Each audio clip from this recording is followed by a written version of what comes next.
Hello students, welcome to commerce learning point. कैसे हैं आप सब? तो बेटा हम पढ़ने जा रहे हैं एचआरएम के बहुत सारे टॉपिक्स मैं ऑलरेडी अपनी क्लास में कवर अप करवा चुकी हूँ बेटा, तो आप वो वीडियोस ज़रूर जाके देखिए। आज हम पढ़ने वाले हैं सिलेक्शन। उससे पहले बेटा आप वो सारी वीडियोस ज़रूर देख लेना, क्योंकि हमने क्या किया है ना, स्टेप बाय स्टेप चल रहे हैं। जब आप स्टेप बाय स्टेप वीडियोज़ देखोगे तो आपको और ज़्यादा क्लैरिटी होगी। ठीक है, तो सारी वीडियोज़ का लिंक मैं आपको दे दूँगी बेटा, अच्छे से पढ़ना और सारे लेक्चर्स को देखना। ठीक है, तो चलो स्टार्ट करते हैं बेटा। आज का टॉपिक हमारा विच इज, एक मिनट। तो इसमें बेटा हम आज पढ़ेंगे, सबसे पहले तो मीनिंग पढ़ेंगे, उसके बाद ऑब्जेक्टिव, कैरेक्टरिस्टिक्स, सिलेक्शन, और फिर हम पढ़ेंगे डिफरेंस क्या होता है रिक्रूटमेंट और सिलेक्शन का। ठीक है बेटा, तो मैं बेटा आपको बता रही हूँ, क्वेश्चन जो 18 मार्क्स का आपका आता है उसमें सिलेक्शन के बारे में आपसे पूछ सकते हैं, तो आपको ये सारी चीज़ें मेंशन करनी पड़ेंगी, या फिर आपको 7+8 के हिसाब से भी आपको क्वेश्चन आ सकते हैं दो, जिसमें आपको सिलेक्शन का प्रोसेस पूछ लेंगे, या फिर सिलेक्शन को डिफाइन करने के लिए पूछ लेंगे, उसके कैरेक्टरिस्टिक्स ऑब्जेक्टिव पूछ लेंगे। तो क्वेश्चन कैसा भी आए बेटा, अगर आपको ये सारी चीजें आती हैं तो आप अच्छे से लिख पाओगे। ठीक है, तो बिना टाइम वेस्ट किए बेटा स्टार्ट करते हैं। सबसे पहले क्या पढ़ना है, मीनिंग ऑफ सिलेक्शन। सिलेक्शन क्या होता है, देखो सबसे पहले मैं आपको ये समझा देती हूँ बेटा। हमने लास्ट क्लास में पढ़ा था कि रिक्रूटमेंट क्या होता है, हाँ या ना? तो रिक्रूटमेंट में मैंने आपको बताया था बेटा कि किसी भी ऑर्गेनाइजेशन में क्या होता है, किसी भी ऑर्गेनाइजेशन में वैकेंसीज आती है, ठीक है, जॉब पोजीशन के लिए। अब कंपनी या ऑर्गेनाइजेशन क्या करती है बेटा, बहुत सारे कैंडिडेट्स को, मतलब कैंडिडेट्स को बोलती है कि जितने ज़्यादा एप्लीकेशंस आप भर सकते हो उतनी भरो, मतलब उनको इंकरेज करती है कि आप क्या करो, हमारे कंपनी में जॉब के लिए अप्लाई करो। ठीक है, तो हमने पढ़ा था कि रिक्रूटमेंट क्या है, एक पॉजिटिव प्रोसेस है, क्योंकि वो लोगों को क्या करती है बेटा, इंकरेज करती है कि हमारे ऑर्गेनाइजेशन में आओ। सिलेक्शन बेटा उसका जस्ट ऑपोजिट है। सिलेक्शन में क्या होता है बेटा, कंपनी क्या करती है, इन लोगों में से सिलेक्ट करती है, मतलब छांटती है। ठीक है, तो जैसे पहला राउंड मान लो हुआ, तो कंपनी ने 15 लोगों को सिलेक्ट किया, फिर मान लो 7 लोगों को किया, फिर किया मान लो 3 लोगों को किया, फिर जाके कंपनी क्या करती है, एक इंसान को सिलेक्ट करती है, या फिर जितनी भी वैकेंसीज है। ठीक है, तो यही होता है बेटा हमारा सिलेक्शन, कि आपको क्या करना पड़ता है, एक मोस्ट सुटेबल कैंडिडेट को सिलेक्ट करना पड़ता है फॉर अ पर्टिकुलर जॉब। ठीक है, अब सिलेक्ट किस में से करोगे बेटा, जितनी आपके पास रिक्रूटमेंट आई होंगी उसमें से आपको एक पर्टिकुलर इंसान या जितनी भी वैकेंसीज होती है उनको आपको क्या करना पड़ता है, सिलेक्ट करना पड़ता है। तो हम सिलेक्शन प्रोसेस में क्या करते हैं बेटा, ज्यादा से ज्यादा लोगों को रिजेक्ट करते हैं, ज्यादा से ज्यादा लोगों को क्या करते हैं बेटा, रिजेक्ट करते हैं। इसीलिए जो सिलेक्शन होता है वो क्या होता है बेटा, एक नेगेटिव प्रोसेस होता है। ठीक है, तो रिक्रूटमेंट क्या होता है, एक पॉजिटिव प्रोसेस होता है। क्यों? क्योंकि रिक्रूटमेंट में हम कहते हैं कि ज्यादा से ज्यादा लोग आओ, और सिलेक्शन एक नेगेटिव प्रोसेस है, क्योंकि हम उसमें क्या करते हैं बेटा, ज्यादा से ज्यादा लोगों को रिजेक्ट कर देते हैं। ठीक है, आई होप यहाँ तक आपको क्लियर होगा बेटा। अब बेटा एडविन डी फ्लोपो ने एक वो दी है डेफिनेशन, वो हम पढ़ते हैं। Selection is the process of choosing from among the applicants, मतलब जितने भी एप्लीकेंट्स हमारे पास हैं जिन्होंने रिक्रूटमेंट की है बेटा, Dooj individuals best suited for a particular position. तो उसमें से हम उन लोगों को सिलेक्ट कर लेते हैं बेटा, जो भी इंडिविजुअल जो उस जॉब पोजीशन को क्या करते हैं बेटा, बिल्कुल सूट करते हैं। उनकी क्या क्वालिफिकेशंस ले लो, एक्सपीरियंस ले लो, सारी चीजें क्या करती हैं, सूट करती हैं, तो हम उन्हें क्या कर लेते हैं बेटा, चूज कर लेते हैं। ठीक है, तो ये है बेटा बेसिक मीनिंग ऑफ सिलेक्शन। अब हम पढ़ते हैं ऑब्जेक्टिव्स ऑफ सिलेक्शन। ठीक है, सबसे पहला क्या है बेटा, right person for the right job. ये सबसे बहुत ज्यादा इंपॉर्टेंट होता है बेटा, कि आपने क्या करा है, राइट पर्सन को राइट जॉब पर प्लेस किया है। ठीक है, selection ensure that candidate skills, knowledge and abilities match the job requirement. अब देखो जैसे मान लो आपकी जो जॉब रिक्वायरमेंट है बेटा, आपकी जॉब रिक्वायरमेंट क्या है बेटा, कि जो कैंडिडेट है उसको कंप्यूटर का अच्छे से यूज करना आना चाहिए। ठीक है, कंप्यूटर का अच्छे से यूज करना आना चाहिए। ठीक है, बट उसको नहीं आती है, तो अगर नहीं आती है तो आपने राइट पर्सन को राइट जॉब तो दी नहीं है। ठीक है, क्योंकि आपकी रिक्वायरमेंट है कि जो भी कैंडिडेट है उसको कंप्यूटर का यूज अच्छे से आना चाहिए, तो आप जब सिलेक्ट करोगे तो आप सबसे पहले क्या देखोगे, कि उस इंसान को, उस कैंडिडेट को कंप्यूटर चलाना आता है अच्छे से या फिर नहीं आता है, उसकी स्किल्स, उसकी जो नॉलेज है वो हमारी जो जॉब है उससे मैच करती है या फिर नहीं करती है। ठीक है, तो सबसे पहला ऑब्जेक्टिव ये होता है। नेक्स्ट होता है बेटा reduce hiring cost and cost. हम ये मानते हैं बेटा कि सिलेक्शन में हमें क्या करना है, minimizing the risk of wrong hiring. मतलब हमें देखो, आपने जब सिलेक्ट किया है तो सिलेक्शन में बेटा बहुत सारी चीजें होती हैं जो आपको करनी पड़ती है, टेस्ट लेना पड़ता है और बहुत सारी चीजें होती हैं। तो अगर मान लो इतने सारे प्रोसेस के बाद अगर आपने कोई रॉन्ग हायरिंग कर ली, तो आपका तो बिल्कुल टाइम वेस्ट हो जाएगा, आपका पैसा वेस्ट हो जाएगा। इसीलिए हम सिलेक्शन में ये इंश्योर करते हैं बेटा कि हमने जो भी हायरिंग करी है वो क्या हो बेटा, बिल्कुल ठीक हो। नेक्स्ट होता है इंप्रूव करता है बेटा परफॉर्मेंस एंड प्रोडक्टिविटी, ये ऑब्जेक्टिव होता है, क्योंकि देखो आप एक सही कैंडिडेट को चूज करोगे बेटा तो उससे क्या होगा, वो अच्छे से काम करेगा, जिससे आपकी परफॉर्मेंस और प्रोडक्टिविटी दोनों क्या होंगे बेटा, इनहांस होंगे, ठीक है। नेक्स्ट होता है इंश्योर पर्सनस जॉब फिट, मतलब जिस भी इंसान को आपने सिलेक्ट किया है बेटा उसकी जो स्किल्स हैं वो सब किससे रिलेटेड हो, आपकी जॉब से, मतलब आपकी जॉब की जितनी भी रिक्वायरमेंट है, जो भी आपकी डिमांड है, वो पर्सन क्या करे बेटा, उसको फुलफिल करे, ठीक है।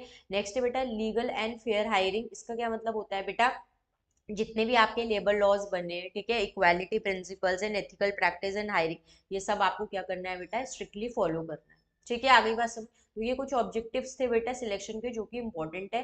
अब हम पढ़ते हैं कैरेक्टरिस्टिक्स। कैरेक्टरिस्टिक्स में सबसे पहला कैरेक्टरिस्टिक जो मैं आपको बता चुकी हूँ, नेगेटिव प्रोसेस होता है। मैम नेगेटिव प्रोसेस क्यों होता है, क्योंकि सिलेक्शन के प्रोसेस में बेटा हम क्या करते हैं, ज्यादा से ज्यादा कैंडिडेट्स को क्या कर देते हैं, रिजेक्ट कर देते हैं, ठीक है। नेक्स्ट होता है एक सिस्टमेटिक प्रोसेस होता है बेटा, एक well defined step by step procedure होता है जो आपको फॉलो करना पड़ता है, जैसे सबसे पहले स्क्रीनिंग होती है, फिर टेस्ट होते हैं, फिर इंटरव्यू होते हैं, फिर चेक्स करते हैं, वो सब अभी हम प्रोसेस पढ़ेंगे तो उसमें पढ़ेंगे कि सिलेक्शन का प्रोसेस कैसे होता है, ठीक है। नेक्स्ट है बेटा साइंटिफिक होता है, ऐसे ही नहीं होता है कि हाँ चलो आ जाओ, चलो सामने वाले की शक्ल अच्छी सी लग रही है चलो कर लेते हैं, ऐसे नहीं होता बेटा। प्रॉपर टेस्ट होते हैं, इंटरव्यूज होते हैं, मेडिकल चेकअप होता है, रेफरेंस वगैरह चेक होते हैं, ठीक है। उसके बाद ही जाके क्या होता है, सिलेक्शन होता है।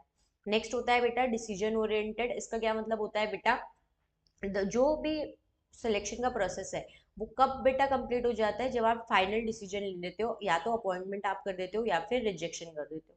नेक्स्ट है कॉस्टली तो है बट क्या है बेटा, क्रूशियल है।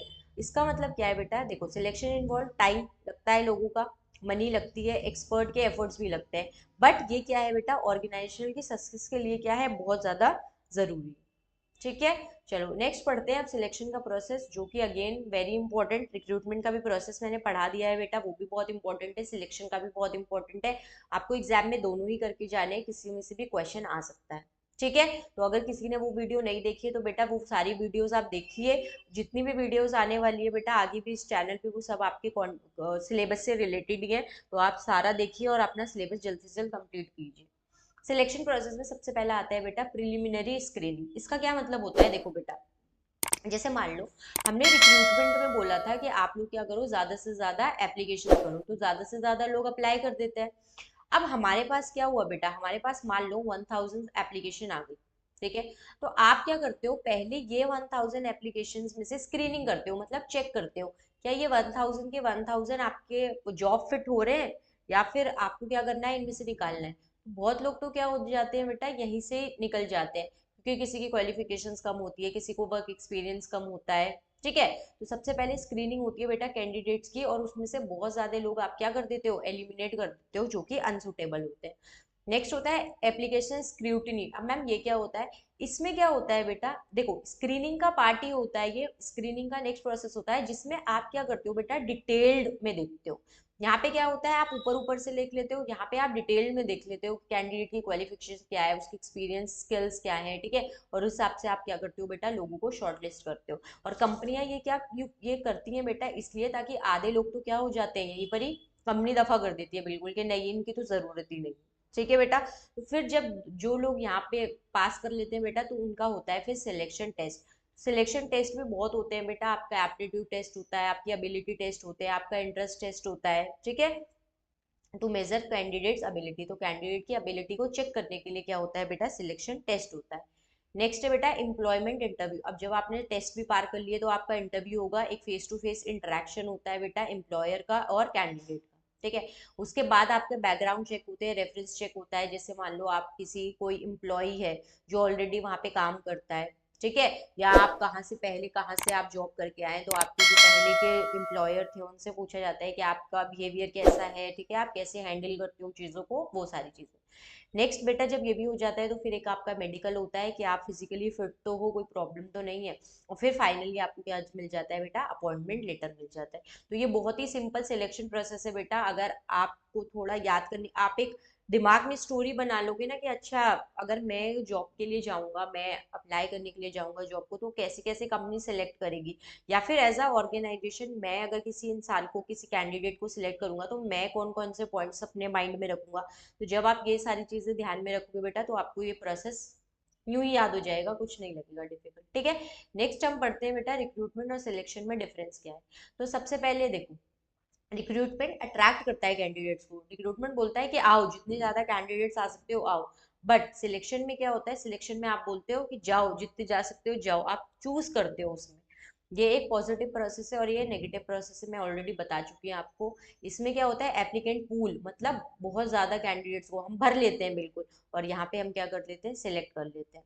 यहाँ पे सीक्वेंस ये पहले आता है रिक्रूटमेंट, उसके बाद क्या हो जाता है बेटा, उसके बाद हो जाता है हमारा सिलेक्शन, ठीक है। अब इसके एडवांटेज और डिसएडवांटेज भी पढ़ लेते हैं बेटा। देखो एडवांटेज क्या है सिलेक्शन के, लोअर टर्नओवर होती है बेटा, ठीक है।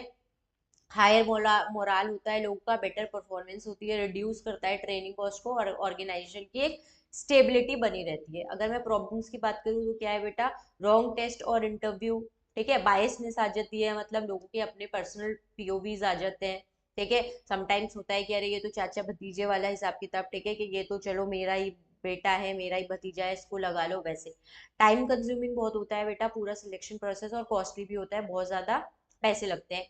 प्रिडिक्शन एरर्स भी हो जाते हैं, समटाइम्स हम सोचते हैं कि अच्छा चलो ये कैंडिडेट अच्छा है, बट बाद में पता चलता है कि नहीं भाई इससे तो काम ही नहीं हो रहा है, ठीक है। तो ये सारी चीजें क्या होती है बेटा, हमें फेस करनी पड़ जाती है, ठीक है बेटा। आई होप आपको सिलेक्शन अच्छे से समझ आया होगा बेटा। वीडियो अच्छी लगी हो तो वीडियो को लाइक जरूर कीजिए, अपने दोस्तों के साथ शेयर कीजिए, ज्यादा से ज्यादा वीडियो को शेयर कीजिए बेटा, ठीक है। चलिए मिलते हैं नेक्स्ट वीडियो में, बाय बाय।